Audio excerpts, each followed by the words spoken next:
The key to experimenting is expecting to suck. Just expect to suck. Expect it not to work out. Expect it to be a total disaster. Expect to suck, which gives yourself the permission to go and try. We're holding ourselves back from trying because you may not expect to be great, but you expect to be pretty good. I think this is the problem for a lot of entrepreneurs is you have an idea, you have a dream. You don't think you're going to be the next Jeff Bezos. Maybe yes, but maybe no. You're going to make your own YouTube channel. You're not going to be great on camera, but you expect to be pretty good. You know, you don't expect to be Bezos, but you expect to be pretty good in your business. And then what ends up happening is you start and you realize, oh my gosh, I'm not only not Bezos level, I'm terrible.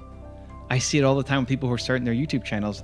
They don't expect to be terrible on camera. They don't expect to be whoever you think is a great on-camera personality. And then they record themselves.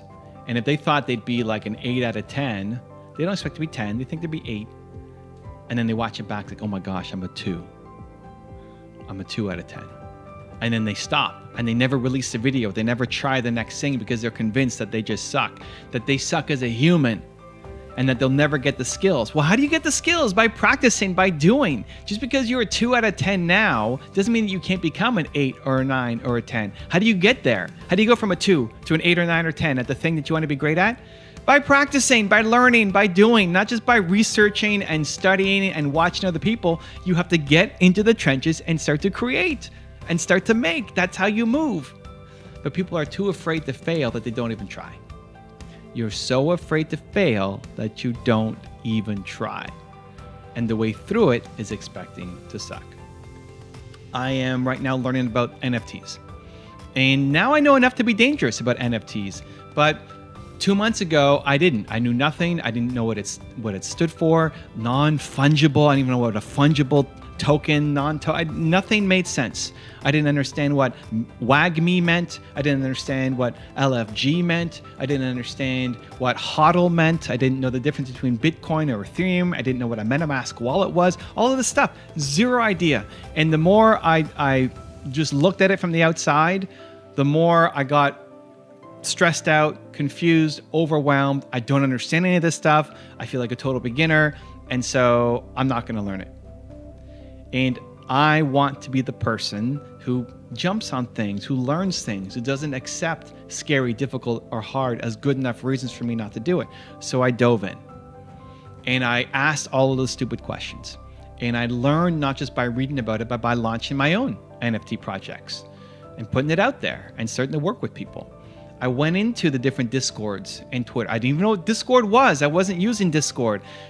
NFT land is Discord and Twitter. I had to install Discord and get active on it. I had to reignite my Twitter account. Like, you guys use Twitter? I haven't used Twitter for years, but Twitter is where the game is at. So I'm picking up my Twitter game again. And I'm asking what seems to be stupid questions. I'm asking all the beginner questions. And I'm launching my own NFT project to learn, to understand. And now I know enough to be dangerous. I'm not an expert at it, but I know enough to be dangerous. And that happened in a relatively short amount of time because I was willing to experiment and I was willing to expect to suck at the beginning. I'm going to go in, be a total noob, right? Total newbie, total beginner, ask the questions, and then I'm going to learn through that process and get better at it. You can surprise yourself with how much you can learn. You can surprise yourself with how much you can learn at the beginning if you're just willing to detach yourself. That just because you suck at a skill doesn't mean that you suck as a human. This is where we get stuck. It's like, oh, I suck at that, therefore I suck, and I'm never going to get better, so I'm going to stop and go do something else that makes me feel good. Instead, say, no, I suck at this skill, and I feel good for trying, and I'm going to keep getting better at this so that I can improve my skill from a 2 to a 2.5 to a 3 to a 5 to an 8 to a 10. Right? So how do we start to do it? How do we start to give ourselves more permission to experiment, give ourselves permission to fail, give ourselves permission to suck? How do we do it? Step number 1, trust your ideas. Trust that the ideas that come to you are good. Trust that idea that you're thinking about right now is good. Just do a quick gut check. Are you trying to rip people off, or are you trying to serve and try to help?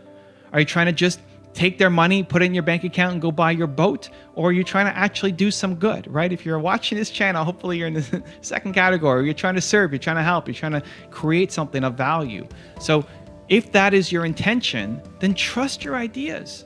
Stop holding yourself back. Stop saying that you can't do it. Stop finding all the reasons in your head that you cannot take action, because your heroes have done more with less than what you already have right now. Whoever your heroes are, whoever you look up to, Jeff Bezos, whoever, Oprah Winfrey, whoever, they started with less than what you have right now. They could do it. You can do it too.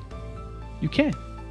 So if the idea is a good one, it feels right, it's heart-centric, you want to serve, you want to bring value to people, then trust that idea.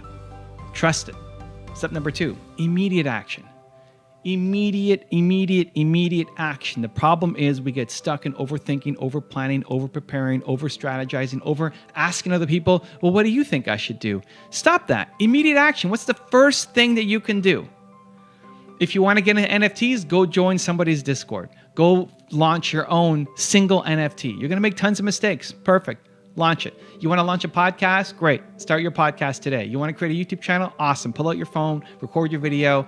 You're a YouTuber now, right? You want to launch a fashion business? Perfect. Create a logo, make a t-shirt. Like, just start.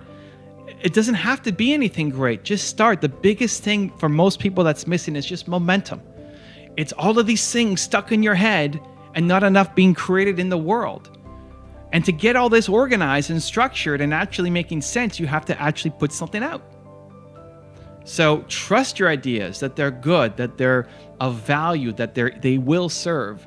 And then step number 2 is do something about it. Immediate, in the moment action. Let's go. Right? Stop overthinking it, and today something has to happen. And then step number 3 is just expect to suck. Expect to suck. Expect it not to work out. Expect not to make money on this. Expect no comments, no replies, no feedback. Expect to just fail. Expect it to be a total failure. If you expect that going in, then you're not surprised when it doesn't work out. And you're not taking it personally that you tried this thing and nobody cares about it right now. You're lowering the burden for what has to happen for you to feel good about yourself. If you only feel good when you win, then you will never try, right? If you will only take a yes and enter that competition, enter that race, or do that thing, if you know that you're going to win, you will never try. You will stay stuck doing the easy stuff for the rest of your life and never accomplish what you're capable of, never hit anywhere close to your potential. So you have to expect it just to suck. And again, by it sucking, by getting a sucky result, it actually means that you're amazing. It doesn't mean that you suck as a human. You only suck as a human is if you don't try. Start to reward yourself for trying. Start to reward yourself for the effort. Start to reward yourself for doing the things that are outside your comfort zone, that are scary for you. Scary, difficult, hard, right? You think of that, you're doing it. And then you reward yourself. Say, oh, man, I did that. I can't believe I did that. It was crazy. Even though it didn't work out. Because you know that if you kept trying and kept learning and kept improving, that it, of course, is going to work out. You just have to show up with that level of energy and enthusiasm and intent every day. The difference between where you are right now and where you want to be is how many experiments you're putting out there. How many ideas that you've got that you're trying. Because you will not be rewarded for the ideas that stay stuck in your head. And more importantly, you don't want to get to the end of your life and look back and say, I had all these ideas, but I was too afraid of failing that I never tried any of them. Wayne Dyer says, don't let that song die within you. You got to play the song while you're alive. You've got a great song in you. Let's get it out to the world. If you want another Evan Rant video that just might give you the confidence you need, check it out right there next to me. I think you'll enjoy it. Continue to believe, and I'll see you there. The fastest way to change your state is music. The fastest way to go from a negative, low energy, sad, depressed, anxiety, stressed out state to one where you're more happy, positive, optimistic, bold, courageous, ready to start the day, the fastest way to get there is by playing the right song.